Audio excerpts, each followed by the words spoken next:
Hello friends, welcome to my channel. நம்ம சேனலில் இன்றைக்கி ரவை கிச்சடி செய்ய போகிறோம். எப்படி செய்கிறதுன்னு பார்க்கலாம் வாங்க. வீடியோக்குள்ளே போகலாம். அதுக்கு தேவையான பொருட்கள்: ஒரு கப் ரவை எடுத்திருக்கேன், ஒரு கேரட், கொஞ்சம் பட்டாணி, ஒரு பிரியாணி இலை, ஒரு துண்டு பட்டை, ஒரு நட்சத்திர பூ, ஒரு 3 பல் பூண்டு பல் எடுத்திருக்கேன், ஒரு துண்டு இஞ்சி, 2 வெங்காயம், ஒரு சின்ன தக்காளி வெட்டி வச்சுருக்கேன். தாளிக்கிறதுக்காக ஒரு ஸ்பூன் கடுகு, ஒரு ஸ்பூன் கடலைப்பருப்பு, ஒரு ஸ்பூன் உளுத்தம்பருப்பு, ஒரு ஸ்பூன் சோம்பு எடுத்து வச்சுருக்கேன். இது எப்படி செய்யறதுன்னு பார்க்கலாம் வாங்க.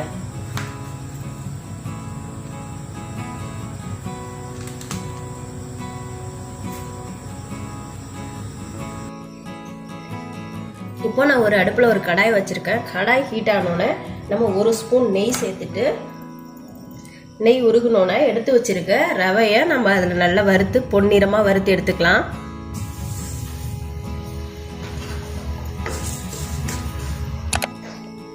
பாருங்க, பொன்னிறமாக வதக்கியாச்சு. இதை நம்ம ஒரு பிளேட்டுக்கு மாற்றிக்கலாம்.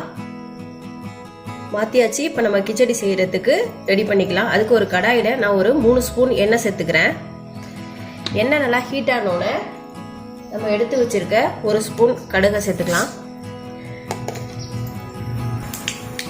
கடுகு வெடிச்சோன்னா ஒரு ஸ்பூன் கடலைப்பருப்பு சேர்த்துக்கலாம், ஒரு ஸ்பூன் உளுந்தி சேர்த்துக்கலாம், ஒரு ஸ்பூன் சோம்பு சேர்த்துட்டு நல்லா மிக்ஸ் பண்ணிக்கலாம். இப்போ எடுத்து வச்சிருக்க இஞ்சி, பூண்டு, வெங்காயம் சேர்த்துக்கலாம். இப்போ வெங்காயம் நல்லா வதங்கிடுச்சு. இப்போ பட்டை, ஒரு கிராம்பு, பிரிஞ்சி சேர்த்துக்கிறேன். சேர்த்துட்டு தக்காளியும் சேர்த்துக்கிறேன். எடுத்து வச்சிருக்க காய்கறி கேரட்டு, பட்டாணி இதை சேர்த்துட்டு நல்லா மிக்ஸ் பண்ணிக்கலாம்.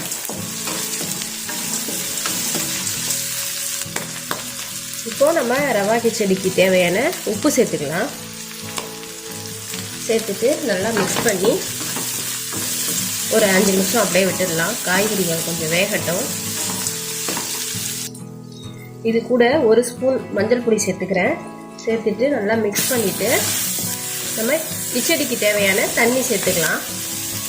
ஒரு கப் ரவை, இந்த கப்பால் ஒரு கப் ரவை எடுத்தேன். இதால் 2.5 கப் தண்ணி ஊற்றிக்கலாம். 1க்கு 2.5 தண்ணி ஊற்றணும். எதால் நம்ம ரவை எடுக்கிறோமோ அதால் நம்ம 2.5 கப் தண்ணி சேர்த்துக்கலாம்.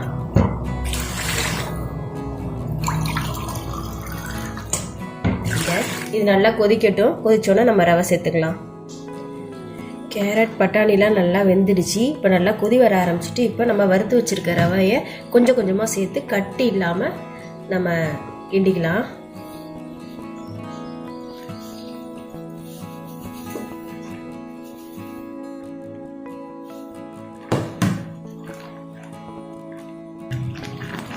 நம்ம கைவிடாமல் கலரணும், இல்லைன்னா கட்டி விழுந்துடும்.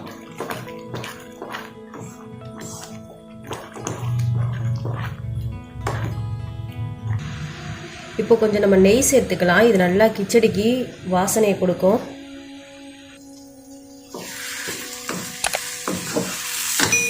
பாருங்க, நல்லா கடாயில் ஒட்டாமல் சூப்பராக ரவை கிச்சடி ரெடி ஆயிடுச்சு. பாருங்க, கடாயிலே ஒட்டாமல் சூப்பராக ரவை கிச்சடி ரெடி ஆயிடுச்சு. இது பாருங்க எப்படி இருக்குன்னு.